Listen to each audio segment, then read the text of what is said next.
Oui, ils l'ont bien géré. Ils ont eu des difficultés à rentrer dans le premier match notamment, mais depuis ça va, ça gère bien. Il faut dire quand même qu'il y a un effectif qui est fourni et dès l'instant où quand le match n'est pas, les circonstances du match sont pas favorables, les changements peuvent apporter toujours un plus.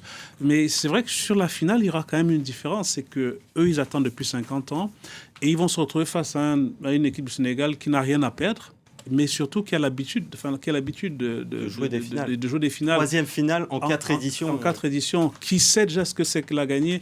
Donc en réalité, ils ne sont pas stressés et encore en RDC à Kinshasa contre la RDC justement, ils ont montré qu'ils avaient des ressources mentales aussi. Donc ce sera une finale indécise et difficile. Ça va jouer cette expérience côté sénégalais. Il y a à peu près le même niveau d'expérience individuelle de part et d'autre, parce que c'est des joueurs qui, pour beaucoup, évoluent dans des clubs européens, qui ont déjà un vécu. C'est vrai que le Sénégal a une expérience collective supérieure de par cette permanence au haut niveau, 3 finales sur les 4 dernières éditions. Ça peut jouer, mais en phase 2, il y a quand même une équipe du Maroc que j'ai trouvée très mature finalement, parce qu'on parlait de cette pression des matchs à domicile, on parlait de ces problèmes de jeu, des critiques à l'égard du sélectionneur, même des sifflets du public marocain à l'égard de son équipe, en tout cas son sélectionneur.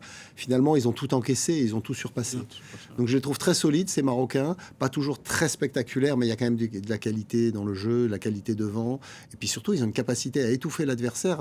On l'a vu contre le Nigeria en demi-finale, qui est quand même assez incroyable.